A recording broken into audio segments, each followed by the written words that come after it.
ಎಲ್ಲರಿಗೂ ನಮಸ್ಕಾರ. ಇವತ್ತಿನ ರೆಸಿಪಿ ಬಂದ್ಬಿಟ್ಟು ದಾಲ್ ಪಾಲಕ್ ಗೊಜ್ಜು ಅಥವಾ ಗ್ರೇವಿ ಅಂತಾನೆ ಹೇಳ್ಬೋದು. ಬನ್ನಿ ಸಿಂಪಲ್ ಆಗಿ ಹೇಗ್ ಮಾಡೋದು ಅಂತ ನೋಡೋಣ. ಮೊದಲಿಗೆ ಒಂದು ಬೌಲ್ ನ ಇಟ್ಕೊಂಡಿದೀನಿ.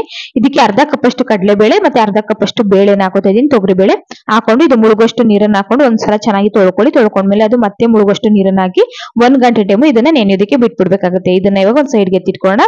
ಇವಾಗ 2 ಕಪ್ ಅಷ್ಟು ಪಾಲಕ್ ಸೊಪ್ಪನ್ನ ತಗೊಂಡಿದ್ದೀನಿ. ಅದನ್ನ ಚೆನ್ನಾಗಿ ತೊಳ್ಕೊಂಡು ಚಿಕ್ಕದಾಗಿ ಕಟ್ ಮಾಡಿ ಇಟ್ಕೊಂಡಿದ್ದೀನಿ. ಇದನ್ನ ಒಂದ್ ಸೈಡ್ಗೆ ಎತ್ತಿಟ್ಕೊಳ್ಳೋಣ. ನೋಡಿ 1 ಗಂಟೆ ಟೈಮ್ ಆಗಿದೆ. ಕಾಳು ಕೂಡ ಚೆನ್ನಾಗಿ ನೆಂದಿರುತ್ತೆ.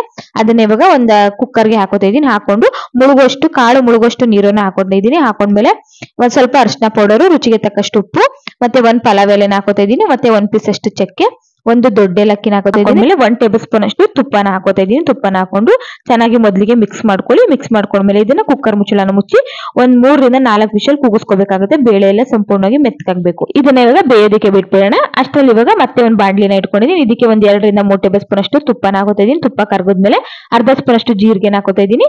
ಜೀರಿಗೆ ಚಿಟಪಟ ಆದ್ಮೇಲೆ ಸ್ವಲ್ಪ ಹಿಂಗನ್ನ ಹಾಕೊಳ್ಳಿ. ಹಾಕೊಂಡ್ಮೇಲೆ 1 ಟೇಬಲ್ ಸ್ಪೂನ್ ಅಷ್ಟು ಬೆಳ್ಳುಳ್ಳಿನ ಚಿಕ್ಕ ಕಟ್ ಮಾಡಿ ಹಾಕೋತಾ ಇದೀನಿ. ಈ ರೀತಿ ಇಷ್ಟ ಇಲ್ಲ ಅನ್ನೋರು ಶುಂಠಿ ಬೆಳ್ಳುಳ್ಳಿ ಪೇಸ್ಟ್ ಕೂಡ ಯೂಸ್ ಮಾಡಬಹುದು. ಬೆಳ್ಳುಳ್ಳಿ ಚೆನ್ನಾಗಿ ಫ್ರೈ ಆದ್ಮೇಲೆ 2 ಈರುಳ್ಳಿನ ಚಿಕ್ಕ ಕಟ್ ಮಾಡಿ ಹಾಕೋತಿದ್ದೀನಿ. ಹಾಕೊಂಡು ಐ ಫ್ಲೇಮ್ ಅಲ್ಲಿ ಇಟ್ಕೊಂಡು ಈರುಳ್ಳಿ ಕಲರ್ ಎಲ್ಲ ಚೇಂಜ್ ಆಗೋವರೆಗೂ ಚೆನ್ನಾಗಿ ಫ್ರೈ ಮಾಡ್ಕೋಬೇಕಾಗುತ್ತೆ. ನೋಡಿ ಇಷ್ಟ ಆದ್ರೆ ಸಾಕು. ಇದಕ್ಕೆ ನಾನು ಇವಾಗ 1 ಟೇಬಲ್ ಸ್ಪೂನ್ ಅಷ್ಟು ಶುಂಠಿನ ಚಿಕ್ಕ ಕಟ್ ಮಾಡಿ ಹಾಕೋತಾ ಇದೀನಿ. ಹಾಕೊಂಡ್ಮೇಲೆ 3 ರಿಂದ 4 ಹಸಿರು ಮೆಣಸಿಕಾಯಿನ ಹಾಕೋತಾ ಇದೀನಿ. ಹಾಕೊಂಡು ಚೆನ್ನಾಗಿ ಮಿಕ್ಸ್ ಮಾಡ್ಕೊಳ್ಳಿ. ಮಕ್ಳು ತಿಂತಾರೆ ಅಂದ್ರೆ ಸ್ಕಿಪ್ ಕೂಡ ಮಾಡ್ಬೋದು ಮೆಣಸಿಕಾಯಿನ. ಹಾಕೊಂಡು ಚೆನ್ನಾಗಿ ಫ್ರೈ ಮಾಡ್ಕೊಂಡ್ಮೇಲೆ ಇದಕ್ಕೆ ಇವಾಗ 2 ಟೊಮೊಟೋನ ಚಿಕ್ಕದಾಗಿ ಕಟ್ ಮಾಡಿ ಹಾಕೋತಾ ಇದೀನಿ. ಹಾಕೊಂಡು ಐ ಫ್ಲೇಮ್ ಅಲ್ಲಿ ಇಟ್ಕೊಂಡು ಬೇಯಿಸ್ಕೋಬೇಕಾಗುತ್ತೆ. ಟೊಮೊಟೊ ಎಲ್ಲ ಸಂಪೂರ್ಣವಾಗಿ ಮೆತ್ತಗಾಗ್ಬಿಡಬೇಕು, ಸಾಫ್ಟ್ ಆಗ್ಬೇಕು, ಅಲ್ಲಿ ತನಕ ಚೆನ್ನಾಗಿ ಫ್ರೈ ಮಾಡ್ಕೋಬೇಕಾಗುತ್ತೆ. ಇದಕ್ಕೆ ಇವಾಗ ಮಸಾಲೆಗಳನ್ನ ಆಡ್ ಮಾಡ್ತಾ ಹೋಗೋಣ. ಸ್ವಲ್ಪ ಅರಿಶಿನ ಪೌಡರ್, 1 ಟೇಬಲ್ ಸ್ಪೂನ್ ಅಷ್ಟು ಧನಿಯಾ ಪೌಡರ್, ಅರ್ಧ ಸ್ಪೂನ್ ಅಷ್ಟು ಚಿಲ್ಲಿ ಪೌಡರ್, ರುಚಿಗೆ ತಕ್ಕಷ್ಟು ಉಪ್ಪನ್ನ ಹಾಕೊಳ್ಳಿ.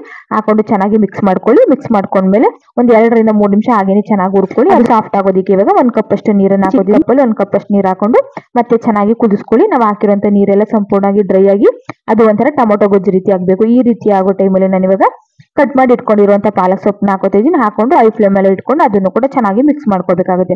ಈ ರೀತಿ 2 ರಿಂದ 3 ನಿಮಿಷ ಚೆನ್ನಾಗಿ ಹುರ್ಕೊಂಡ್ರೆ ಸಾಕು. ಪಾಲಕ್ ಸೊಪ್ಪು ಕೂಡ ತುಂಬಾ ಮೆತ್ತಿಗೆ. ಮತ್ತೆ 2 ನಿಮಿಷ ಒಂದು ಲಿಡ್ ನ ಕ್ಲೋಸ್ ಮಾಡಿ ಅದನ್ನ ಬೇಯಿಸ್ಕೊತೀನಿ. ಇವಾಗ ನೋಡ್ತಾ ಇರ್ಬೋದು ನೀವು, ಪ್ರೆಷರ್ ಕೂಡ ಹೋಗಿದೆ, ಬೇಳೆ ಎಲ್ಲ ಚೆನ್ನಾಗಿ ಬೆಂದಿದೆ, ಪಾಲಕ್ ಸೊಪ್ಪು ಕೂಡ ಚೆನ್ನಾಗಿ ಮೆತ್ತಗಾಗಿದೆ. ಇವಾಗ ಬೆಂದಿರುವಂತಹ ಬೇಳೆ ಕಟ್ಟೆ ಏನಿದೆ ಅದನ್ನ ಹಾಕೋತಾ ಇದೀನಿ. ಹಾಕೊಂಡು ಐ ಫ್ಲೇಮ್ ಅಲ್ಲಿ ಇಟ್ಕೊಂಡು 3 ನಿಮಿಷ ಅದನ್ನ ಹಾಗೇನೆ ಕುದಿಯೋದಕ್ಕೆ ಬಿಟ್ಬಿಡ್ಬೇಕಾಗುತ್ತೆ. ಇವಾಗ ಬೇಳೆ ಬೇಯಿಸಿರೋ ನೀರೇನಿದೆ ಅದನ್ನು ಕೂಡ ಸ್ವಲ್ಪ ಹಾಕೋತಾ ಇದೀನಿ. ಹಾಕೊಂಡು ಚೆನ್ನಾಗಿ ಮಿಕ್ಸ್ ಮಾಡ್ಕೊಂಡು 3 ರಿಂದ 4 ನಿಮಿಷ ಚೆನ್ನಾಗಿ ಕುದಿಸ್ಕೊಂಡ್ರೆ ಲೋ ಫ್ಲೇಮ್ ಅಲ್ಲಿ ಅಥವಾ ಐ ಫ್ಲೇಮ್ ಅಲ್ಲಿ ಇಟ್ಕೊಂಡು ಕುದಿಸ್ಕೊಳ್ಳಿ. ಕುದ್ರೆ ಸಾಕು, ನಮ್ಗೆ ದಾಲ್ ಪಾಲಕ್ ಗೊಜ್ಜು ರೆಡಿ ಆಯ್ತು ಅಂತಾನೆ ಹೇಳ್ಬೋದು. ತುಂಬಾ ಚೆನ್ನಾಗಿರುತ್ತೆ.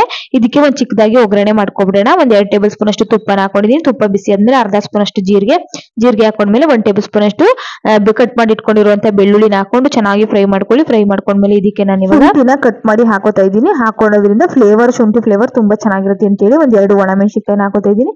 ಹಾಕೊಂಡ್ಮೇಲೆ ಇದಕ್ಕೆ ನಾನು ಇವಾಗ 1 ಟೇಬಲ್ ಸ್ಪೂನ್ ಅಷ್ಟು ಕಸೂರಿ ಮೇಥಿ, ಅರ್ಧ ಸ್ಪೂನ್ ಅಷ್ಟು ಚಿಲ್ಲಿ ಪೌಡರ್ ಹಾಕೊಂಡು ಒಂದ್ಸಲ ಚೆನ್ನಾಗಿ ಮಿಕ್ಸ್ ಮಾಡ್ಕೊಂಡು ಈ ಒಗ್ಗರಣೆನ ಇವಾಗ ದಾಲ್ ಪಾಲಕ್ಗೆ ಹಾಕೊಂಡು ಒಂದ್ಸಲ ಚೆನ್ನಾಗಿ ಮಿಕ್ಸ್ ಮಾಡ್ಕೊಂಡು ಸ್ಟವ್ ನ ಆಫ್ ಮಾಡ್ಬಿಟ್ರೆ ನಮ್ಗೆ ದಾಲ್ ಪಾಲಕ್ ಗೊಜ್ಜು ಅಥವಾ ಗ್ರೇವಿ ರೆಡಿ ಆಯ್ತು ಅಂತಾನೆ ಹೇಳ್ಬೋದು. ತುಂಬಾ ಚೆನ್ನಾಗಿರುತ್ತೆ. ಚಪಾತಿ ಜೊತೆಗೆ, ರೈಸ್ ಜೊತೆಗೆಲ್ಲ ಒಳ್ಳೆ ಕಾಂಬಿನೇಷನ್.